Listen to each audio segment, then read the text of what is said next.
Okay, so in this particular video, we are going to understand something known as default parameters. Now, if you're coming from some other languages like Java or C++, if I may, you may say that this is a very boring video because you already understand this concept. But if you're new to JavaScript and you have never worked on JavaScript, this is going to be a fairly new concept. I'll give you an example why. So let's say we have an example. I'll use a function. I'll call it as function get age, an example, and I'll say console.log, and obviously I'll say age, and I'll say the age is,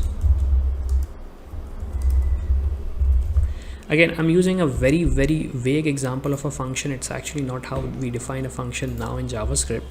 And now I'll say get age 5. Now I have passed this value of 5 right now, so obviously I'm getting the value of age 5. The age is 5. Let's try to do one thing, and I'll pass it as nothing. So now you can see I'm getting as age is undefined. Age is undefined, nothing fancy. Now what we can do now in JavaScript is obviously pass a default value. So let's say if someone has not passed the value, it is going to take a default value, which is 99.